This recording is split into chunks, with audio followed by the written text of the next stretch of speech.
ನನ್ನ ಪ್ರಿಯ ಮಾನವನೇ, ನಿನ್ನ ಹೃದಯದಲ್ಲಿ ಬೆಳಕನ್ನು ಹುಡುಕು. ಕತ್ತಲೆಯೊಂದಿಗೆ ಹೋರಾಡಬೇಡ. ಸೂರ್ಯನು ಉದಯಿಸಲು ಯಾರ ಅನುಮತಿಯನ್ನೂ ಕೇಳುವುದಿಲ್ಲ.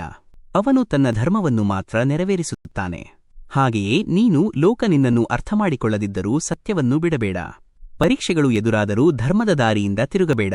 ನಾನು ಗೀತೆಯಲ್ಲಿ ಹೇಳಿದ್ದೇನೆ, ತಸ್ಮಾದಸಕ್ತಃ ಸತತಂ ಕಾರ್ಯಂ ಕರ್ಮ ಸಮಾಚರ. ಭಗವದ್ಗೀತೆ 3.19. ಅಂದರೆ ಆಸಕ್ತಿಯಿಲ್ಲದೆ ಕರ್ತವ್ಯವನ್ನು ನೆರವೇರಿಸು. ಅಂತಹ ನಿಸ್ವಾರ್ಥ ಕರ್ಮವೇ ಆತ್ಮವನ್ನು ಉನ್ನತಿಗೆ ಕರೆದೊಯ್ಯುತ್ತದೆ. ನದಿ ತನ್ನ ನೀರನ್ನು ತನ್ನಷ್ಟಕ್ಕೆ ಮಾತ್ರ ಉಳಿಸಿಕೊಳ್ಳುವುದಿಲ್ಲ. ಮರವು ತನ್ನ ಫಲವನ್ನು ತಾನೇ ಸವಿಯುವುದಿಲ್ಲ. ಪ್ರಕೃತಿಯೇ ನಿಸ್ವಾರ್ಥ ಸೇವೆಯನ್ನು ಕಲಿಸುತ್ತದೆ. ಹಾಗೆಯೇ ನಿನ್ನ ಜೀವನವು ಪ್ರೀತಿ, ಕರುಣೆ ಮತ್ತು ಸೇವೆಯಿಂದ ತುಂಬಿರಲಿ. ಕೋಪಕ್ಕಿಂತ ಕ್ಷಮೆ ಬಲವಾದುದು. ಅಹಂಕಾರಕ್ಕಿಂತ ವಿನಯ ಶ್ರೇಷ್ಠವಾದುದು. ಭಯಕ್ಕಿಂತ ಧರ್ಮ ಮಹತ್ತರವಾದುದು. ಸಂಶಯಕ್ಕಿಂತ ಭಕ್ತಿ ಪ್ರಕಾಶಮಾನವಾದುದು.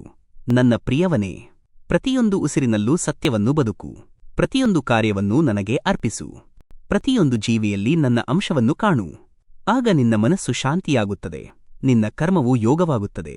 ನಿನ್ನ ಜೀವನವೂ ಲೋಕಕ್ಕೆ ದಾರಿದೀಪವಾಗುತ್ತದೆ. ನಾನು ಸದಾ ನಿನ್ನ ಹೃದಯದಲ್ಲಿದ್ದೇನೆ.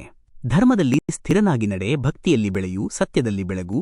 ಆಗ ನಿನ್ನ ಆತ್ಮವೇ ನಿನ್ನನ್ನು ಮುಕ್ತಿಯ ದಾರಿಯಲ್ಲಿ ನಡೆಸುತ್ತದೆ.